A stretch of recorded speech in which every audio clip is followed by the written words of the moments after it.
Very good morning, dear students. Myself is Pramod Sharma from PSSVM Inter College, Jahangirabad. Welcome back to your English class.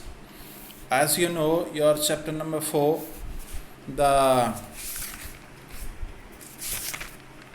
landscape of the soul is going on, and you have completed its 4 paragraphs. So, today we will go ahead. We will start from the paragraph number 5th, the explanation of the text. देखिए please. A classical Chinese landscape is not meant to reproduce an actual view as would a Western figurative painting, whereas the European painter wants you to borrow his eyes and look at a particular landscape exactly as he sight from a specific angle.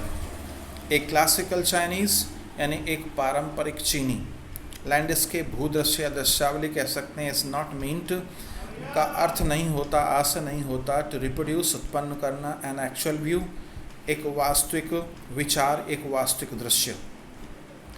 एक पारंपरिक चीनी भूदृश्य का अर्थ एक वास्तविक विचार को प्रकट करना या उत्पन्न करना नहीं होता. As would a western figurative painting, जैसे कि एक पश्चिमी अलंकारिक चित्र करता है. या कह सकते हैं जैसे कि एक पश्चिमी चित्रात्मक पेंटिंग करती है, चित्र करता है. Whereas the European painter wants you to borrow his eyes and look at a particular landscape exactly as he sight. Whereas जहाँ the European painter यानी यूरोपीय चित्रकार wants you, आपसे चाहता है, to borrow his eyes, अपनी नज़रों से दिखवाना यानी उसके नज़रिए से देखना, and look at a particular landscape, और एक विशेष भूदृश्य को देखना एग्जैक्टली ठीक उसी तरीके से एज ही साइट, जैसा कि उसने देखा था. यानी जहाँ एक और यूरोपियन चित्रकार चाहता है कि आप उसके नज़रिए से किसी अद्भुत दृश्य को किसी विशेष दृष्टिकोण से ठीक उसी प्रकार से देखें जैसे वह उसे देखे. कहता है फ्रॉम ए स्पेसिफिक एंगल यानी विशिष्ट दृष्टिकोण से. The Chinese painter does not choose a single view point, यानी एक चीनी चित्रकार डज नॉट चूज नहीं चुनता है ए सिंगल व्यू पॉइंट, एकमात्र दृष्टिकोण. His landscape is not a real one, उसका जो भूदृश्य या दृश्यावली होती है एक वास्तविक दृश्यावली नहीं होती. And you can enter it from any point, और आप किसी भी बिंदु से इसमें प्रवेश कर सकते हैं. देन ट्रैवल इन इट, और फिर इसमें यात्रा कर सकते हैं, इसके साथ यात्रा कर सकते हैं. The artist creates a path for our eyes to travel up and down. The artist यानी कलाकार, क्रिएट्स बनाता है, निर्माण करता है, ए पाथ एक मार्ग का, रास्ते का, फॉर आवर आइज हमारी आँखों के लिए, to travel up and down यानी ऊपर और नीचे यात्रा करने के लिए, आगे पीछे ऊपर नीचे यात्रा करने के लिए एक कलाकार क्या करता है, एक मार्ग का निर्माण करता है. देन बैक अगेन, और फिर वापस चला जाता है, दोबारा वापस चला जाता है. इन ए लेजरली मोमेंट यानी एक फुर्सत के क्षण में, एक फुर्सत के स्थिति में. This is even more true in the case of the horizontal scroll. This is even more true, यह और भी अधिक सत्य है, इन द केस मामले में, विचार में, ऑफ द हॉरिजॉन्टल स्क्रॉल यानी क्षितिज में लिपटी हुए कागज़ में. In which the action of slowly opening one section of the painting. In which जिसमें एक्शन कार्य ऑफ स्लोली धीरे से या सहज से ओपनिंग खोलना, वन सेक्शन एक वर्ग का, ऑफ द पेंटिंग चित्र के, जिसमें कि एक चित्र के एक वर्ग को धीमे से या सहज रूप से खोलना का कार्य होता है. Then rolling it up to move on to the other, फिर इसको घुमा करके या मोड़ करके दूसरी की ओर ले जाना होता है. It's a dimension of time which is unknown to any other form of printing, और क्या एड्स ए डायमेंशन, एक जोड़ता है डायमेंशन, आयाम ऑफ टाइम, समय का, जो कि एक समय के आयाम को जोड़ता है, विच इज़ अननोन, जो कि अनजान होता है, इन एनी अदर फॉर्म, किसी भी दूसरे रूप में, ऑफ पेंटिंग, चित्र के। It also requires the active participation of the viewer, it also requires, इसको ज़रूरत होती है, आवश्यकता होती है, द एक्टिव पार्टिसिपेशन, एक सक्रिय भूमिका की, ऑफ द व्यूअर, देखने वाले की, अच्छा अर्थात दृष्टा की, यानी इसको एक विशिष्ट देखने वाले दृष्टा की आवश्यकता होती है। एक्टिव पार्टिसिपेशन होता है, सक्रिय भूमिका होती है। Who decides at what pace he will travel through the painting, who decides, जो तय करता है, निर्णय करता है, एट व्हाट पेस, किस गति से, ही विल ट्रैवल, वह यात्रा करेगा, थ्रू द पेंटिंग, यानी चित्र के जरिए। A participation which is physical as well as mental, यानी एक ऐसी सहभागिता विच इज़ फिजिकल, जो कि भौतिक, एज वेल एज मेंटल, और मानसिक भी होती है। The Chinese painter does not want you to borrow his eyes, यानी एक चीनी चित्रकार नहीं चाहता है कि आप अपनी नज़रिए से देखें। He wants you to enter his mind, वह आपके अंदर अपने मस्तिष्क को रख देना चाहता है, आपके अंदर अपने मन को रख देना चाहता है, और वह चाहता है कि आप उसके मन से चित्र को देखें। The landscape is an inner one, spiritual and conceptual space. The landscape यानी दृष्टावली या भूदृश्य, इज़ एन इनर वन, एक आंतरिक होता है, आंतरिक चित्र होता है, आंतरिक दृश्यावली होती है, स्पिरिचुअल आध्यात्मिक होती है, एंड कंसेप्चुअल स्पेस, और एक धारणात्मक स्थान होता है। तो ये 5वां पैराग्राफ आपका पूरा हुआ। छठा देखेंगे। This concept is expressed as shanshui, हाँ, literally mountain water which used together represent the word landscape. This concept, यह अवधारणा, यह विचार, इज एक्सप्रेस्ड, अभिव्यक्त किया जाता है, व्यक्त किया जाता है, एज शंसुई, शंसुई के रूप में, यानी इस विचार को सेंसुई के रूप में प्रदर्शित किया जाता है। और लिटरली माउंटेन वाटर, जिसका कि शाब्दिक अर्थ है क्या, पर्वतीय जल, यानी पहाड़ का पानी कह सकते हैं। Which used together represent the word landscape, which used, जिसका कि हम साथ साथ प्रयोग करते हैं भूदृश्य शब्द प्रदर्शित करने के लिए, हाँ, विच यूज, जिसका प्रयोग किया जाता है टुगेदर, साथ साथ, रिप्रेजेंट, प्रतिनिधित्व करने के लिए, द वर्ड लैंडस्केप, यानी भूदृश्य शब्द का। More than 2 elements of an image, these represent 2 complementary poles reflecting the Daoist view of the universe.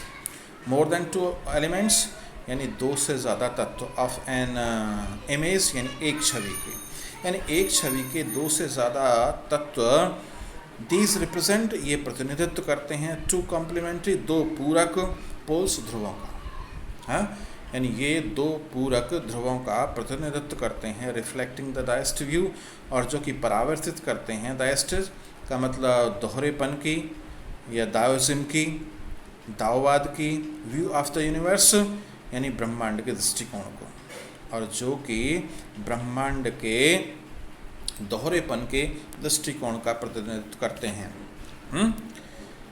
The mountain is young, reaching vertically towards heaven. The mountain is young, यानी पर्वत क्या है, young है, reaching, जो कि पहुंचता है, vertically, ऊर्ध्वाकार होकर के, ऊर्ध्वाधर में, टुवर्ड्स हेवन, आकाश की ओर। स्टेबल, स्थायी होता है, वार्म, यानी गर्म, यानी उष्ण कह सकते हैं, उष्ण होता है, एंड ड्राई, सूखा होता है, इन द सन, धूप में, और सूर्य धूप में सूखा भी होता है। While the water is yin, जबकि पानी क्या है, yin है, हॉरिजेंटल, क्षितिज के समांतर होता है, and resting on the earth, और पृथ्वी पर टिका रहता है, अर्थात पृथ्वी पर आराम करता है। और ये कैसा होता है, फ्लूइड, तरल होता है, मॉइस्ट, आर्द्र होता है, यानी नमी वाला होता है, एंड कूल, और शांत, यानी शीतल होता है, ठंडा होता है। The interpretation of yin, the receptive feminine aspect of the universal energy. The interaction of yin, यानी yin की जो परिभाषा है, जो मुलाकात है, द रिसेप्टिव ग्राही के रूप में होती है फेमिनिन। ये एक तरह से इसका जो नारी का विचारधारा होती है एक तरह से, यानी फेमिनिन एस्पेक्ट होता है, कहने का मतलब एक नारी की विचारधारा से जुड़ा होता है। ऑफ यूनिवर्सल एनर्जी यानी ब्रह्मांड की ऊर्जा के, यानी ब्रह्मांड की ऊर्जा के एक नारी एस्पेक्ट से जुड़ा होता है, नारी विचारधारा से जुड़ा होता है।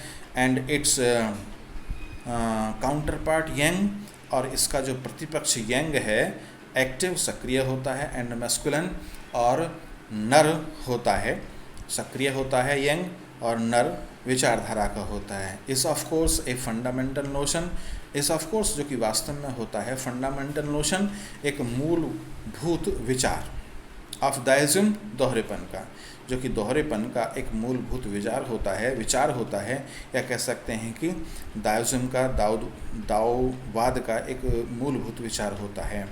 What is often overlooked is an essential third element. What is often overlooked, प्राय किस चीज़ की अनदेखी की जाती है, is an वह है essential third element, आवश्यक रूप से एक तीसरा तत्व। क्या है वह तीसरा तत्व? द मिडिल वाइड, हाँ, यानी मध्य का क्या, खाली स्थान, रिक्त स्थान कह सकते हैं, यानी मध्यवर्गीय रिक्त स्थान। Where their interaction takes place, जहाँ उनकी मुलाकात होती है, टेक्स प्लेस स्थान लेता है, मुलाकात होती है। This can be compared with the yaugik practice, this can be compared, इसकी तुलना की जा सकती है विद द यौगिक प्रैक्टिस, यानी योगाभ्यास से, ऑफ प्राणायाम, प्राणायाम के, यानी इसकी तुलना प्राणायाम के योगा अभ्यास से की जा सकती है। ब्रीथ इन यानी सांस लेना, रिटेन रोकना, ब्रीथ आउट बाहर निकालना।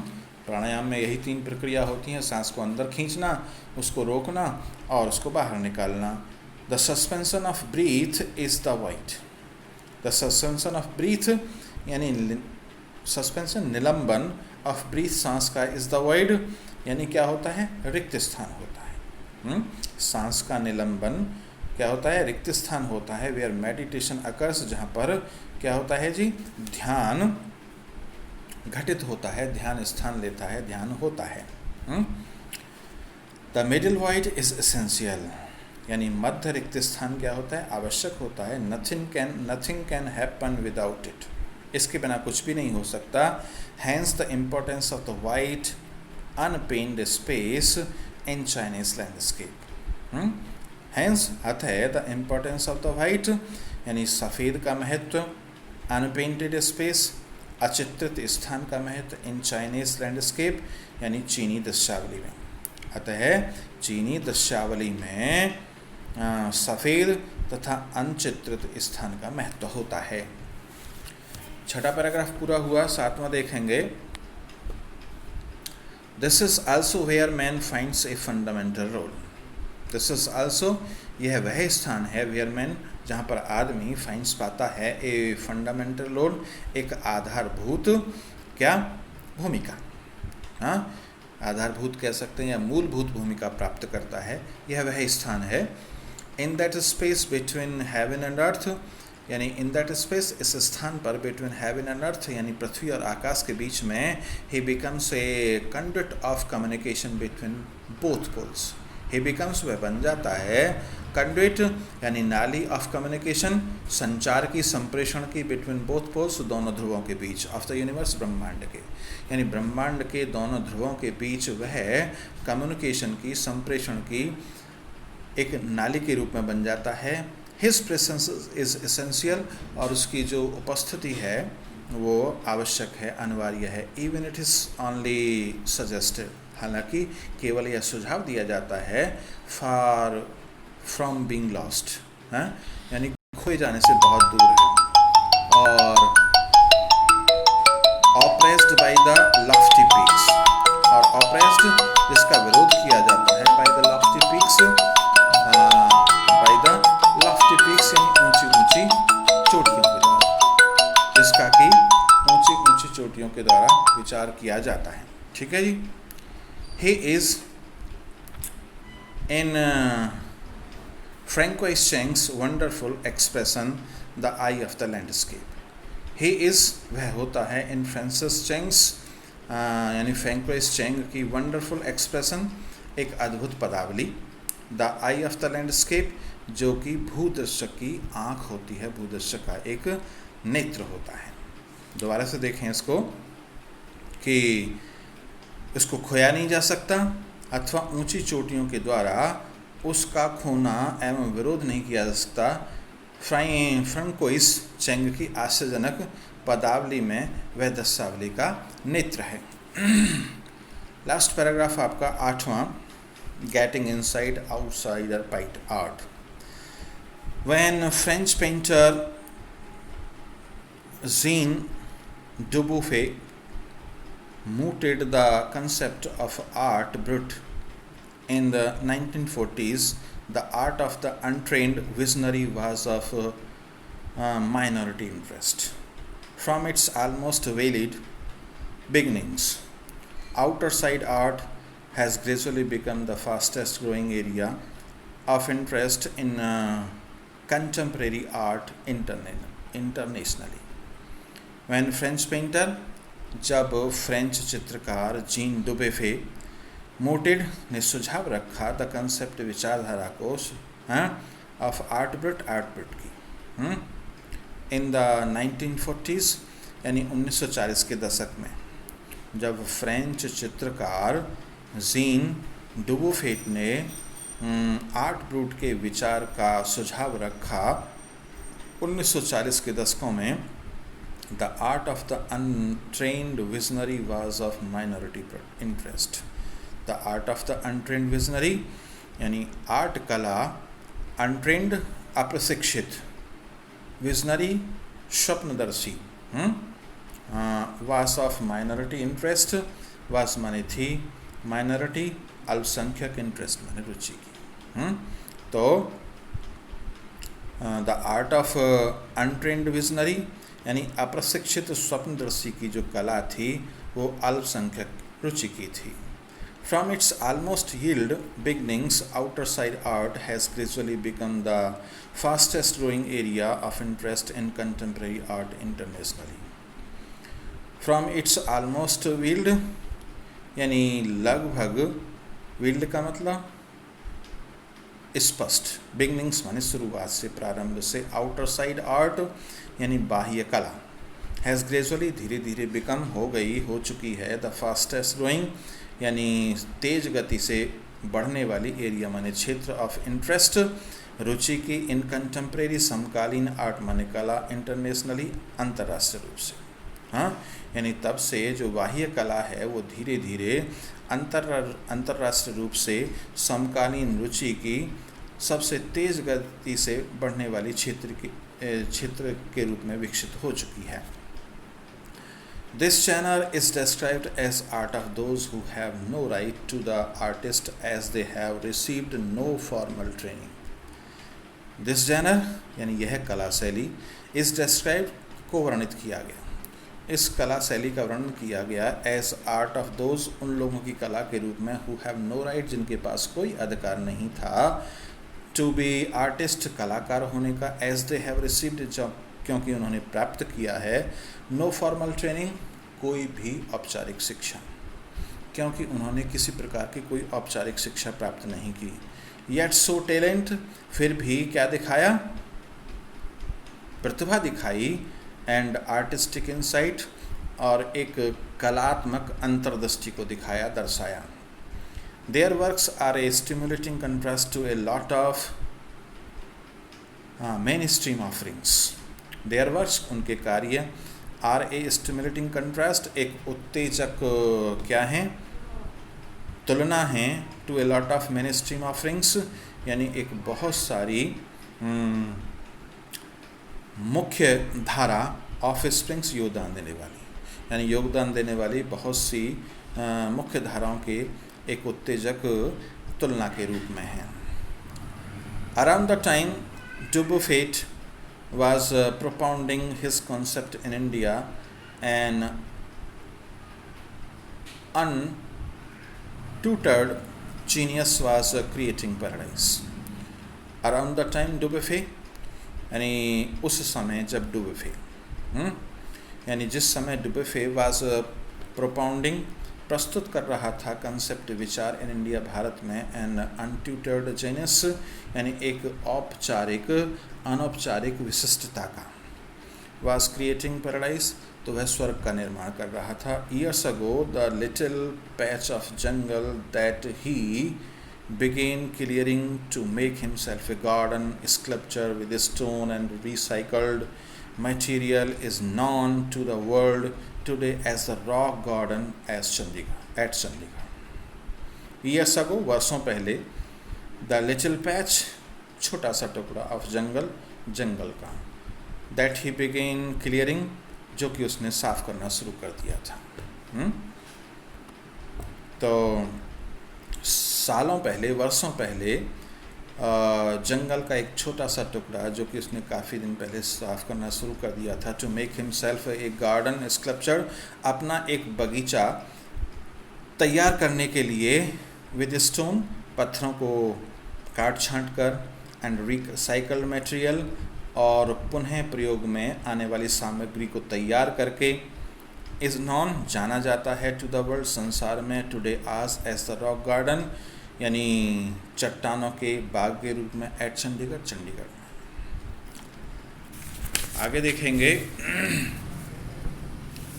It's 80 year old creator director Nek Chand is now hailed in India's biggest contributor to outside art.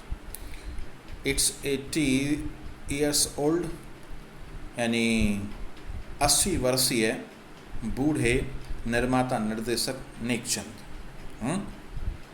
यानी 80 वर्षीय इसके जो निर्माता निर्देशक हैं, किसके, रॉक गार्डन के, वो 80 वर्ष के हैं, उसके निर्माता निर्देशक हैं Nekchand. Is now hailed, Nekchand का अब स्वागत किया जाता है एज इंडियाज बिगेस्ट कंट्रीब्यूटर, भारत के सबसे बड़े योगदान करने वाले के रूप में, टू आउटसाइडर आर्ट, यानी बाह्य कला के, यानी ऐसे लोग जो बाह्य कला का प्रयोग करते हैं, उसके लिए नेकचंद को भारत का सबसे क्या बड़ा योगदान करने वाला कहा जाता है। The 15th issue Spring of Raw Vision, a UK-based magazine pioneer in outsider art publication, features Nekchand and his rock garden sculpture Women by the Waterfall on its anniversary issues cover. The 15th issue यानी 15वां अंक, spring 2000 यानी बसंत 2005 का, of raw vision क्या है, पत्रिका का नाम है, ए यूके बेस्ड, यानी यूके पर आधारित पत्रिका, यूके यानी अमेरिका की एक पत्रिका, तो क्या है, पॉइनियर जो कि अग्रणी पत्रिका है, इन आउटसाइडर आर्ट पब्लिकेशंस, यानी बाह्य कला के प्रकाशकों के रूप में, फीचर्स नेकचंद, यानी नेकचंद की तस्वीर को छापती है, नेकचंद को आगे बढ़ाती है, उसको प्रकाशित करती है, एंड द रॉक गार्डन, और जो चट्टान का बगीचा है, जिसको काट छांट करके बनाया गया है चट्टानों से, वीमेन बाय द वाटरफॉल, यानी झरने के पानी की जो औरतें हैं, on it's anniversary issues cover, यानी उसके वार्षिक जन्मदिन के अवसर पर। दोबारा से देखें, इसके जो 80 वर्ष के निर्माता निर्देशक नेकचंद का अब बाह्य कलाकारों की कला में भारत में सबसे बड़ा योगदान के रूप में स्वागत है। रॉ विज़न जो कि इंग्लैंड की एक पत्रिका है, जो कि आउटसाइडर आर्ट के अपने प्रकाशन में अग्रणी है, उसके 15वें अंक में, जिसका नाम है बसंत 2005, जो कि उसका क्या है, वार्षिक जन्म का अंक है, के मुख्य पृष्ठ पर नेकचंद और उसके रॉक गार्डन पाषाण कला, जो कि बाय द वाटरफॉल है, यानी झरने की है, को महत्वपूर्ण स्थान दिया गया है। The notion of art brut or raw art was of works that were in their raw state, as regards cultural and artistic influences.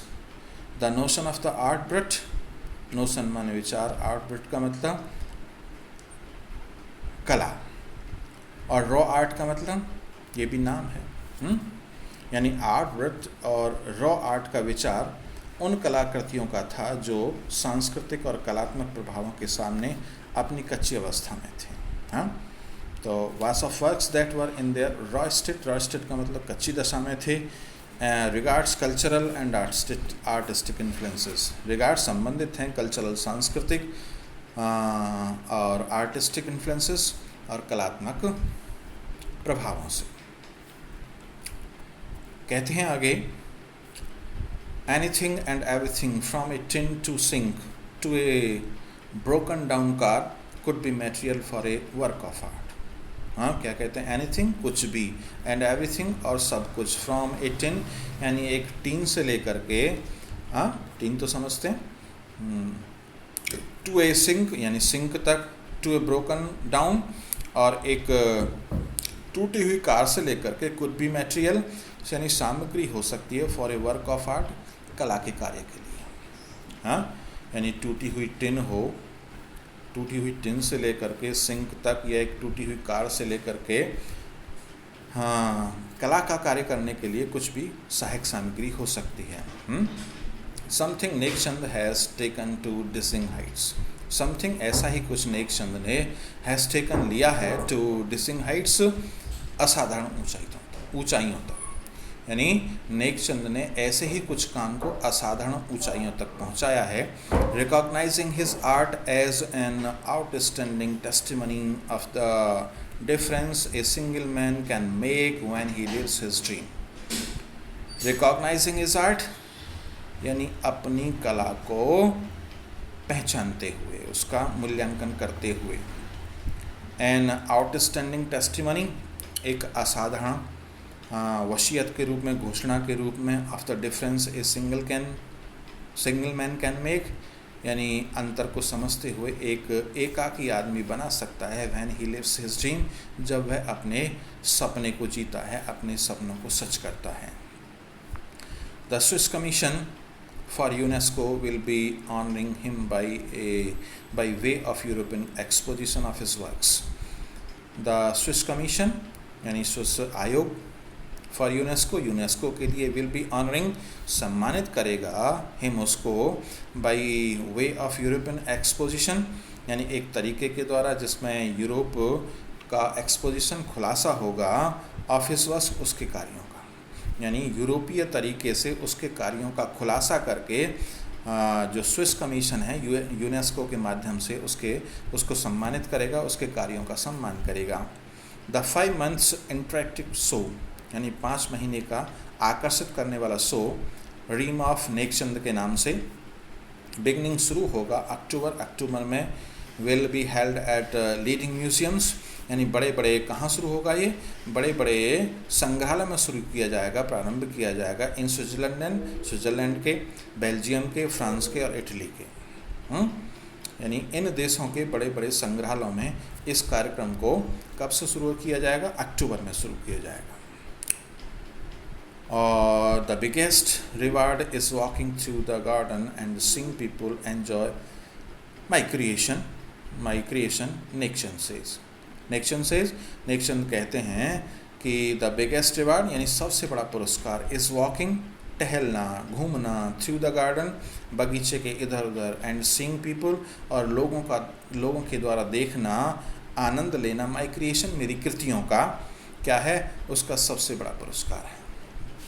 Nek Chand कहते हैं कि मेरा जो रॉक गार्डन है चंडीगढ़ में, उस रॉक गार्डन में, उस चट्टानों के बगीचे में लोगों का टहलना और मेरे द्वारा बनाई हुई कृतियों को देखना ही मेरे लिए क्या है? सबसे बड़ा पुरस्कार है। इस प्रकार से ये आपका चैप्टर पूरा होता है। इसमें मैं आपसे कुछ क्वेश्चंस पूछूंगा जिनके आंसर्स आपको क्या करने हैं? अपनी कमेंट बॉक्स में आंसर देने हैं। तो पहला क्वेश्चन है इसमें,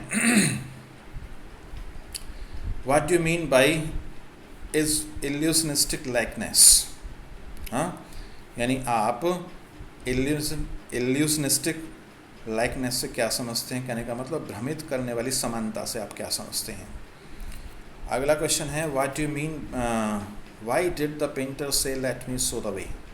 हाँ, यानी चित्रकार ने क्यों कहा कि मुझे आपको रास्ता दिखाने दो। अगला क्वेश्चन है what does the European painter want, European चित्रकार क्या चाहता है। और what requires the active participation of the viewer, what require क्या आवश्यकता है, क्या ज़रूरत है, द एक्टिव पार्टिसिपेशन यानी सक्रिय भागीदारी की, ऑफ द व्यूअर दर्शक की, यानी दर्शक की सक्रिय भागीदारी की क्या आवश्यकता है। और फिर है what concept is known as sansui, यानी कौन सी अवधारणा को, कौन सी विचारधारा को सुनसुई के नाम से जाना जाता है। तो ये आपके 5 क्वेश्चंस हुए। इनके आंसर्स आपको क्या करना है, अपने कमेंट बॉक्स में देना है और चैप्टर के वर्ड मीनिंग्स आपको इस में लिखने हैं, अपने नोटबुक में लिखने हैं। Thank you very much.